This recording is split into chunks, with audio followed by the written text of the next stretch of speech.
the absolutely hilarious things out all over town. Alphonse Moula, the bear.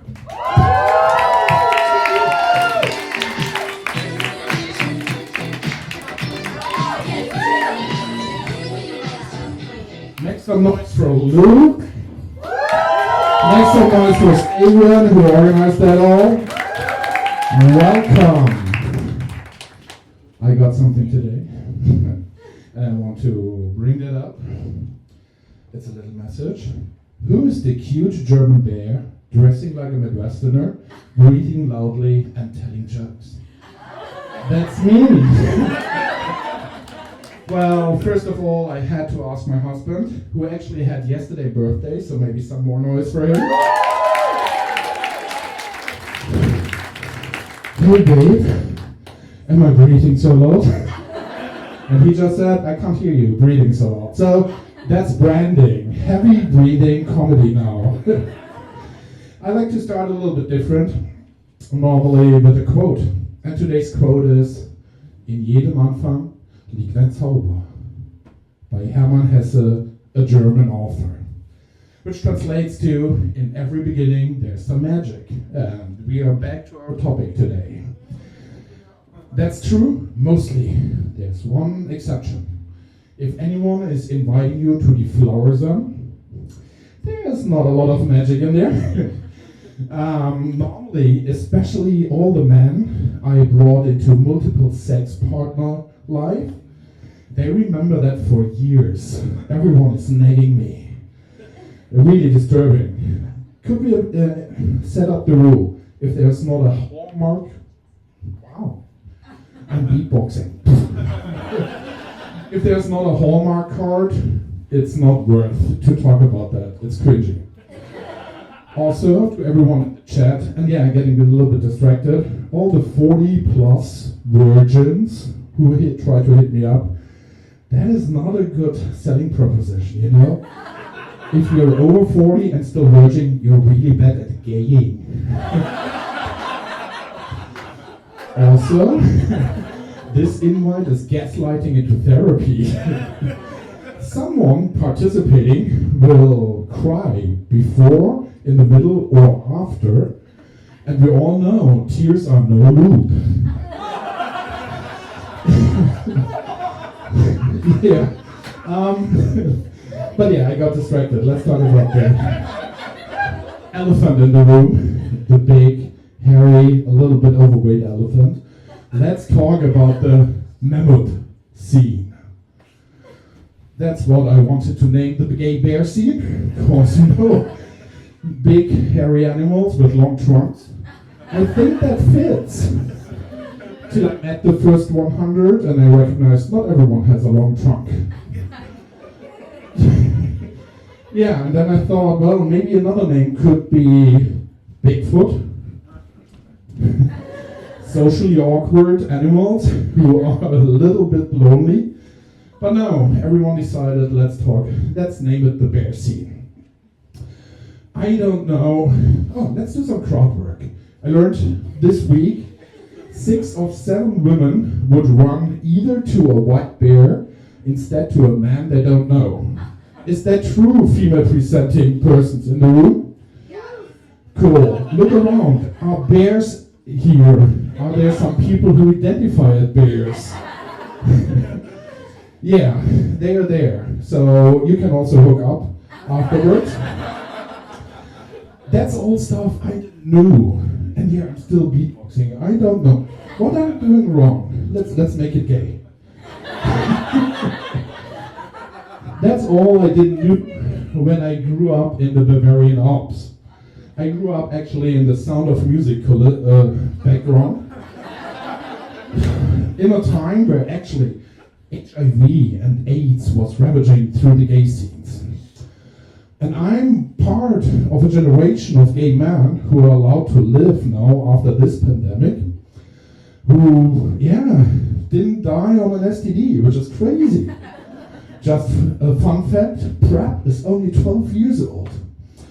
Yeah, we don't consider that a lot anymore. My protection was mostly that my music teacher, the mayor of the village, and the Catholic priest just didn't travel. Better times. Yeah, I was still the slutty gay teen in this little mountain village. But I knew there's something that's different. I like it big. I like it chunky. I didn't like the people I saw on TV who pretended to be gay. And with a little bit of kitchen psychology and maybe some edibles, I found out what the reason is. I grew up in the 80s, and all the TV shows that could trigger me, beside Olf, Dynasty, The Fall Guy, Cagney and Lacey, maybe some lesbian fantasies. No, nothing triggered me. But one sitcom, and the name of the sitcom was Roseanne. And the one character, Dan Connor, acted out by John Goodman, this barrel-chested god, got the most one-handed applause from his teenager. Well, and then Al Baldwin, Home Improvement. My fantasies about his flannel on the floor. When Kevin James became King of Queens, I already knew what it is. I like different types of men. So I took that idea, and please consider, that was pre-internet. Before the year 2000, I found about this bear bar in Cologne. Obviously, the name was Cox. True story. So I took a day trip there, and with pounding heart, I opened the door, and I saw finally fat and hairy gay guys. Hallelujah. Oh yeah, amazing times. Till someone screamed at me, close the door, the beer is getting cold. Yeah, there are gay dad jokes. And there I met someone, a really nice dude, and he told me about the problem. Should I just scream? I'm German, I can scream. Okay, back to that. Yeah, so pre-internet, no Amazon, nothing. There was no support for all the bear things you need. Bear flags, bear t-shirts, whatever. You know, now there's a whole bear industry. You can't get that. Here are bear bars, here's bear parties. You can go to your bear therapist to talk about the bear divorce. Who's getting the bear dog? You didn't have that. So this guy really wanted to have a bear flag. And he made the only reasonable thing.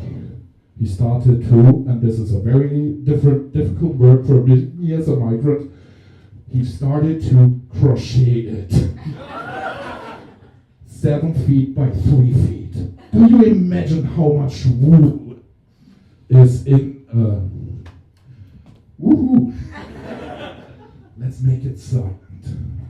Can you imagine how much wool is in such a flag? Unbelievable. This thing never flew because it was too heavy. We carry it through pride with proud in our heart. It was the start of my strongman career, actually. Heavy. Well, funny times there. But yeah, now I'm actually in a situation. I'm living here, married to a man, living a quite conservative life, and I recognized I'm not queer enough anymore.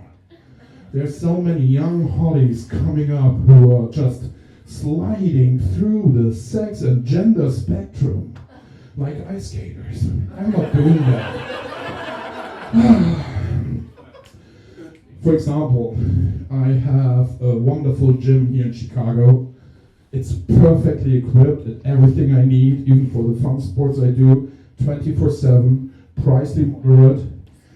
Depends mostly as it's a gym in the local gay sauna. It also shows, if you ask a queer person to deliver, they overperform. So someone asked a pure interior designer, hey, build a gym, we need it for our permission. And this person just built the perfect gym. Normally I'm alone in there. No one goes into a gay sauna to work out. So very cool. And lately I was there, and it was a Monday, and I recognized, hey, all the dudes here are actually transitioned. And then I googled, oh shit, I joined the female to male party in Steelworks. And you know, this is noticeable based off Dave Chappelle, bathroom builds, DeSantis. And even a guy like I got a little bit scared about what all these dudes are doing to me. So they cruised me, and especially one guy really, really was into me. So he gave me everything. The eyebrow, the underlook, the wiggle, the whole old school cruising. And I had to say, hey dude, I'm sorry, you're way too young and way too healthy for me. I like fat loads. And then it happened. He just said, yeah, okay, bye. And that's all what we have to say. Gay man, a gay man, equal what they identify. Thank you very much. That was awesome. Till the next time.